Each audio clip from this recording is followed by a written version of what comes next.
বাড়ির থেকে একটু দূরে সপরিবারে একদিন অথবা দুদিনের জন্য কোথাও ছুটি কাটাতে চাও, তাহলে আজকের ভিডিওটা তোমাদের জন্য। আজ সন্ধান দেব এমন একটি রিসর্টের যার চারিপাশটা থাকবে নদীতে ঘেরা। রিসর্টের ভেতর থাকছে নানান ধরনের অ্যামিউজমেন্ট অ্যাক্টিভিটিস, সাথে খাওয়া দাওয়ায় থাকছে বাঙালিয়ানার ছোঁয়া। এই সব কিছু মিলিয়েই থাকছে আমাদের আজকের video, weekend getaway to Jalchhobi eco resort Haroa.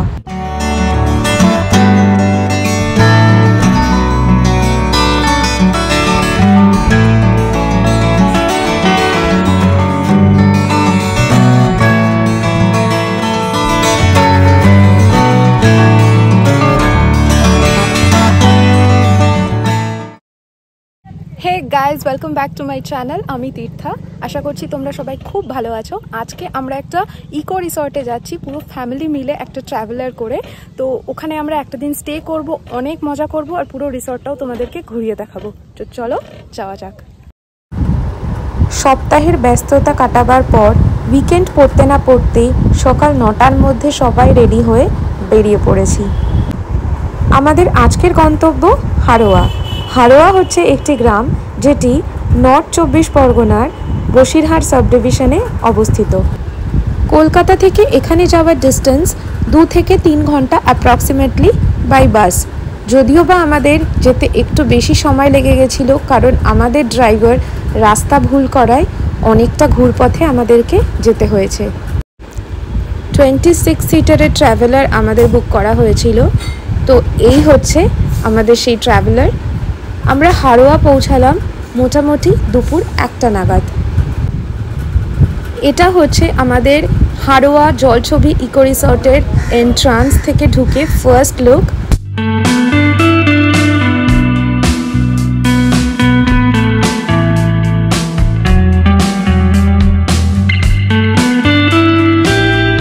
কিছুক্ষণ আগেই আমরা রিসর্টে এসে পৌঁছেছি, মানে অনেকটা সময় লেগে গেল আমাদের পৌঁছতে। গুগল ম্যাপ দেখে ঘুরে ঘুরে আমাদেরকে এখানে পৌঁছতে হলো, অনেকটা বেলা হয়ে গেছে। তো ভেতরেই আছি এখন রিসর্টে, রিসেপশন এরিয়াতে ফর্মালিটিসগুলো চলছে, তাই আমি একটু বাইরেটায় বসে রয়েছি। এন্ট্রান্সটা তো পুরোটাই শেয়ার করেছি তোমাদের সাথে। আর আসতে না আসতেই ওরা একটা রিফ্রেশিং ওয়েলকাম ড্রিঙ্ক হাতে ধরিয়ে দিয়েছে, এটাই খেতে খেতে তোমাদের সাথে কথা বলছি। তো এরপরে আমরা চেক ইন করবো আর পুরো রিসর্টটাও ঘুরে দেখাবো, সাথে থেকো। এটাই হচ্ছে রিসেপশন এরিয়া, যেখানে আমাদের ওয়েলকাম ড্রিঙ্ক সার্ভ করেছিল। এই রিসর্টের বৈশিষ্ট্য হচ্ছে এটি একটি ইকো রিসর্ট। হ্যাঁ, আর তার জন্যই চারিদিকটা কিন্তু নানান ধরনের গাছ, ফুল সমস্ত কিছু দিয়ে সাজানো রয়েছে। ঠিক কত ধরনের গাছ এই রিসর্টে রয়েছে তা কিন্তু গুনেও শেষ করা যাবে না। চলো তোমাদের রিসর্টের বাকি দিকগুলো ঘুরিয়ে দেখাই।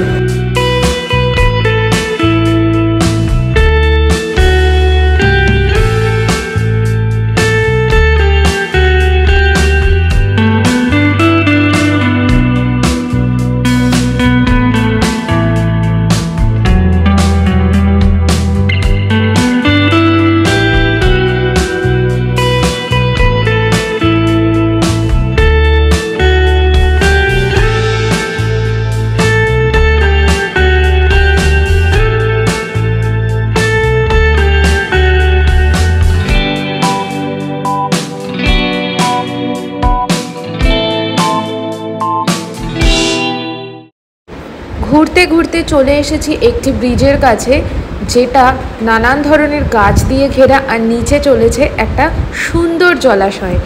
এটা কিন্তু একটা ফটোজেনিক প্লেস, যেখানে আমরা অনেক ধরনের ফটোজ তুলেছি। আর এখানে কিন্তু দাঁড়িয়ে থাকতেও বেশ ভালো লাগছে। আর আরেকটা জায়গা আমার খুবই প্রিয়, সেটা হচ্ছে এই শ্যাক্সগুলো। এখানে কিন্তু সিটিং এরিয়াও রয়েছে। সন্ধেবেলা বা বিকেলবেলা এখানে বসে চায়ের কাপ হাতে নিয়ে দারুণ এনজয় করা যায়। এই জাস্ট রুমে এসে পৌঁছালাম, চলো তোমাদেরকে দেখাই রুমগুলো কীরকম। এখানে কয়েকটা সুইট রুম নেওয়া হয়েছে আর কিছু ডাবল বেডরুম নেওয়া হয়েছে। তো চলো কীরকম হয় সেগুলো দেখাই। সিঁড়ি দিয়ে উঠে এসেই এই হচ্ছে আমাদের রুম, এটা এন্ট্রান্স। এখানে একটা কাবার্ড টাইপ দেওয়া রয়েছে হালকা অ্যাক্সেসরিজ রাখার জন্য। এটা এখন ফাঁকাই আছে এই মুহূর্তে।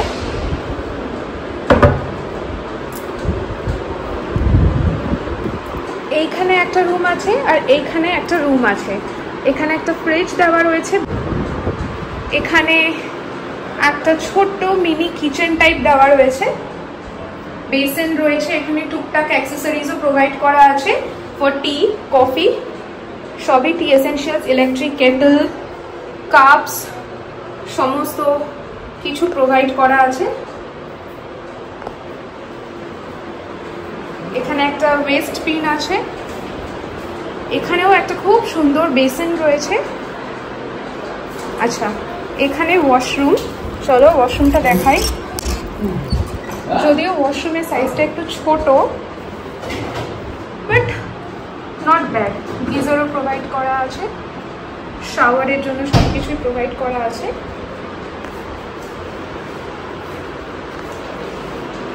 এখানে একটা সুন্দর রেডি হওয়ার জন্য মিরর প্রোভাইড করা আছে।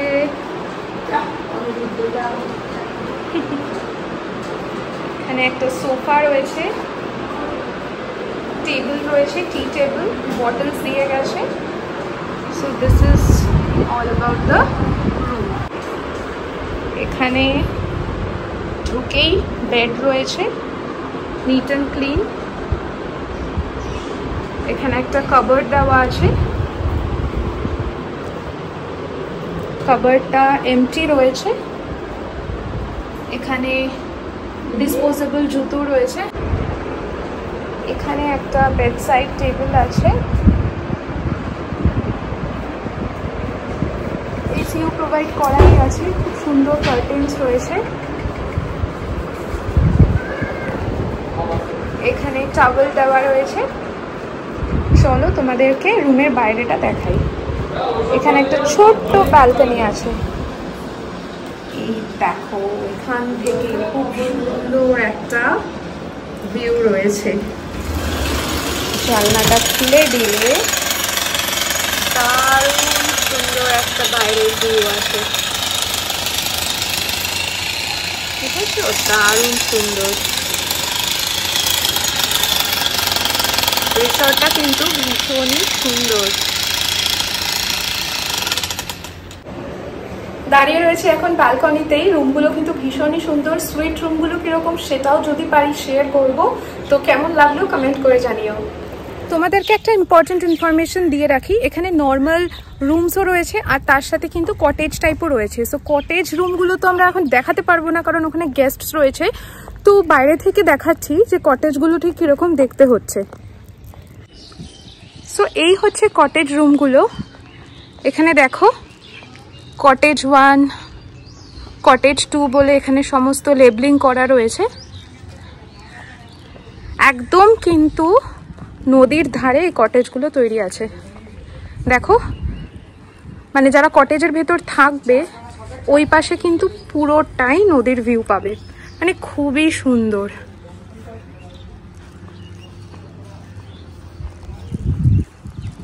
এই দেখো চারিদিকে নদী আর নদী।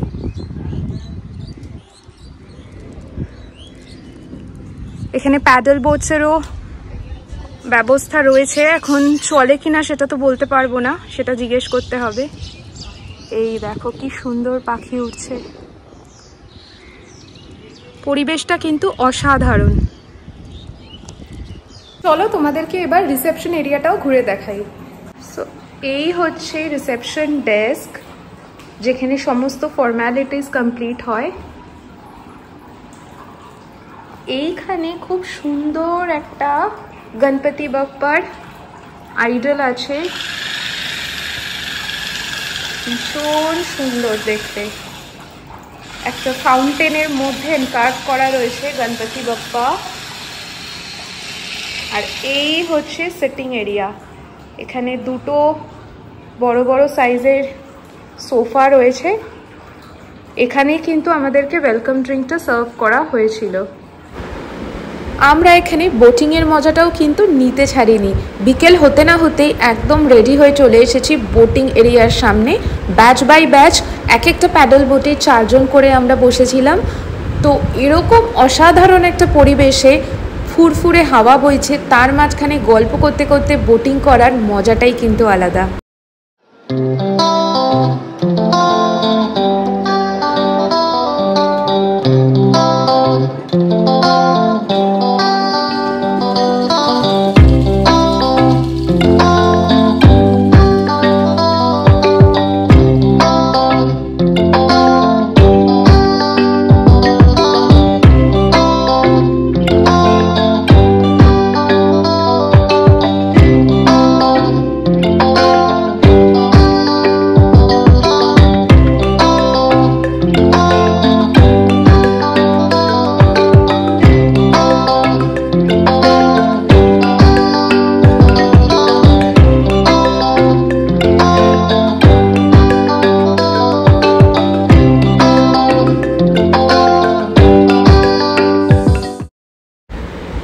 বোটিং শেষ করে আমরা চলে এসেছিলাম সুইংয়ে, যেখানে আমি আর আমার বোন চেপেছিলাম। অনেকক্ষণ ধরে বাচ্চাদের মতন অনেক আনন্দ করলাম। অনেক বছর পরে সুইংয়ে উঠলাম, আমাদের বেশ ভালোই লাগছিল। এখানে বাচ্চাদের জন্য অন্য আরেকটা সাইডে সুইং, তার সাথে স্লিপও রয়েছে। এখানে অ্যামিউজমেন্টসেরও কিন্তু বেশ অনেক রকমই অপশনস আমরা দেখতে পেলাম। Regaining childhood back.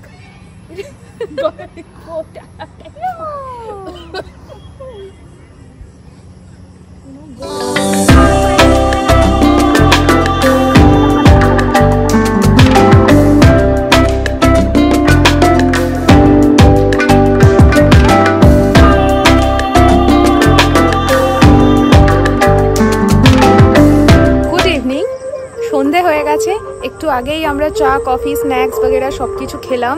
অ্যাকচুয়ালি কোনো ক্লিপসই নিতে পারিনি, কারণ খাবার দেখেই একদম লোভ সামলাতে পারিনি। তো আমরা ইভিনিংয়ে অর্ডার দিয়েছিলাম চা কফির সাথে fish fry and fish finger. তো খুবই ভালো ছিল, এদের খাবার কিন্তু খুবই ভালো মানের। এখন তোমাদের সাথে শেয়ার করব ইভিনিংয়ে এই রিসর্টটা ঠিক কীরকম দেখতে লাগে। লাইট দিয়ে ভীষণ সুন্দর সাজিয়েছে ওরা। তো চলো দেরি না করে রিসর্টটা ঘুরিয়ে দেখাই।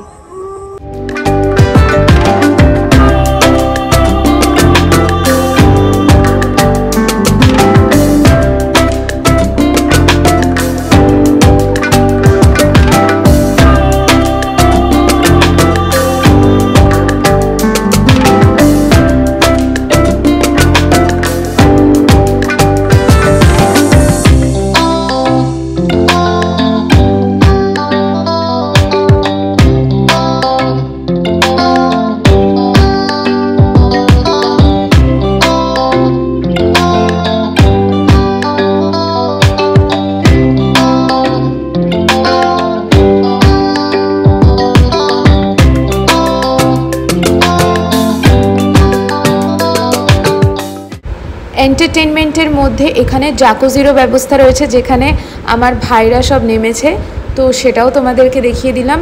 আর তাছাড়া আমরা দুপুরবেলা গেছিলাম ক্যারম রুমে, যেখানে কিন্তু তোমরা চাইলে ক্যারমও খেলতে পারো তোমাদের গ্রুপের সাথে। গুড মর্নিং এভরিওয়ান, আমরা এখন ব্রেকফাস্ট করতে যাচ্ছি। তো সকাল সকাল বাইরে যে শ্যাক্সগুলো রয়েছে সেখানে একটু এসে বসেছি। এখানে এখন ওয়েদারটা খুবই ভালো, না বৃষ্টি হচ্ছে আর না রোদের তাপ খুব একটা আছে। তো তোমাদের কয়েকটা ইম্পর্টেন্ট ইনফরমেশন জানাই। এখানের খাবারের রান্নাবান্নার কোয়ালিটি, মানে রান্নার টেস্ট, সমস্ত কিছু কিন্তু বেশ ভালো। কিন্তু একটা প্রবলেম আমরা খুবই ফেস করেছি কালকে, সেটা হচ্ছে ওদের খাবারের পরিমাণ ভীষণ লিমিটেড, লাইক খুব লিমিটেড কোয়ান্টিটিতে আমাদেরকে ওরা সার্ভ করছিল আগে থেকে অর্ডার প্লেস করে রাখার পরেও। তো আমাদের খাবারটা সেটা সাফিসিয়েন্ট ছিল না। আমরা অনেকজন মিলে এসেছি, তো লাইক আমাদের 21 জন মেম্বার্স ছিল আমাদের গ্রুপে। তো ওরা যেই পরিমাণে খাবার সার্ভ করেছে আমাদের সবার এনাফ ছিল না, সবাই ঠিক করে পর্যাপ্ত পরিমাণে খাবারটা পায়নি। তো এইটা আমরা দুটো বেলাতেই ফেস করেছি, লাইক লাঞ্চেও ফেস করেছি প্লাস ডিনার টাইমেও ফেস করেছি। তো সেই কারণেই আমার মনে হয় যে কিছুটা মিসম্যানেজমেন্ট আছে আর প্রচণ্ড ডিলেড সার্ভিস। মানে আমরা মোটামুটি চা চেয়েছি বিকেল 5:30টার সময়, সেই চা এসে পৌঁছেছে সন্ধে 7টার পর। তো অনেকটাই ডিলেড সার্ভিস, মানে অনেকবার আমরা এটা নোটিস করেছি। নেক্সট মর্নিং আমরা ব্রেকফাস্ট করতে চলে এসেছি ডাইনিং এরিয়াতে। এখানে ব্রেকফাস্টটা আমাদের কমপ্লিমেন্টারি ছিল, আর বাকি সারাদিনের যা কিছু খাবার দাবার সবটাই আলাদা করে পেমেন্ট করতে হয়েছে। তো চলো তোমাদেরকে বাফেটটা শেয়ার করি। আমি অল্প অল্প পরিমাণে খাবার নিয়ে এসে খাচ্ছিলাম, আর আমি আজকে সকালবেলা কফি নিয়েছি। ওরা কিন্তু কফিটা দুর্দান্ত বানায়, সেইটাই আমি সুগার মিশিয়ে প্রিপেয়ার করে নিলাম। তো এখানে কিন্তু একটা বিশাল এলাহি বাফেটের আয়োজন ছিল ব্রেকফাস্টে। তো আমরা খেয়ে শেষ করে উঠতে পারছিলাম না, বুঝতে পারছিলাম না যে কোনটা ছেড়ে কোনটা নেব, এত অপশনস ছিল খাবারের। চলো তোমাদেরকে সবটা দেখাই। এই ডাইনিং এরিয়াটা রিসর্টের ভেতরের দিকে অবস্থিত। ফার্স্ট ফ্লোরে রয়েছে 18 সিটারের এই ডাইনিং হলটা, যেখান থেকে তোমরা বাইরের একটা সুন্দর নদীর ভিউ পাবে। মেনুতে ফার্স্টেই রয়েছে পুরি অথবা লুচি, তার সাথে রয়েছে আলুর তরকারি। খাবারের কোয়ালিটি কিন্তু বেশ ভালো ছিল। এরপরে রয়েছে আলু পরাঠা, তার পাশেই রয়েছে চিড়ের পোলাও। নেক্সট রয়েছে সিমুই পায়েস, আর এদিকে রয়েছে বয়েলড কর্ন। এখানে রয়েছে চিকেন সসেজ, যেটা ওদের একদমই হোমমেড ছিল, তার সাথে রয়েছে বয়েলড এগ, সাথে ছিল উপমা অ্যান্ড ম্যাগি, আর 2 ধরনের ফ্রুটস, তার মধ্যে ছিল বানানা অ্যান্ড ওয়াটারমেলন। এখানে তোমরা পেয়ে যাবে ব্রেকফাস্টের মোস্ট কমন আইটেম, সেটা হলো কর্নফ্লেক্স, আর তার সাথে ছিল অ্যাড অন হিসেবে ডেটক্স ওয়াটার। এইমাত্র ব্রেকফাস্ট করে এখন রুমের দিকে এগোচ্ছি, কারণ আমাদের 10টার সময় চেক আউট আছে। তো তোমাদেরকে আরও একটা কথা জানাই যে ব্রেকফাস্টটা যেহেতু কমপ্লিমেন্টারি ছিল, তো এখানে অনেক আইটেমস ছিল, একদম এলাহি বাফেট ছিল, আর প্রত্যেকটা খাবারের টেস্ট তো ভীষণ ভালো ছিল, আর ব্রেকফাস্টে সাফিসিয়েন্ট কোয়ান্টিটিতে আমরা পেয়েছি। তো অনেক কিছু আইটেমস ছিল, আশা করি তোমরা সবই দেখেছো ভিডিওতে। তো ব্রেকফাস্ট নিয়ে আমরা একদম ফুললি স্যাটিসফাইড। এই লাগেজ নিয়ে নামলাম, রিসেপশনে সব ফর্মালিটিস কমপ্লিট হয়ে গেছে, কি সাবমিট করা হয়েছে। এখন আমরা যেই শাটল করে এসেছিলাম সেটা করেই আবার ফেরত যাব। তো এখন আমি দাঁড়িয়ে রয়েছি এন্ট্রান্সের কাছে, যে গ্যারেজটা রয়েছে, যেটা তোমাদেরকে কালকে শো করা হয়নি, সেইটাই দেখাচ্ছে। একটা বিরাট বড় গ্যারেজ আছে। তো যারা গাড়ি টাড়ি নিয়ে আসছো, প্রাইভেট কার নিয়ে আসছো, তো তোমরা কিন্তু এখানে ইজিলি পার্ক করতে পারবে, সেই ফেসিলিটি এখানে প্রোভাইড করা আছে।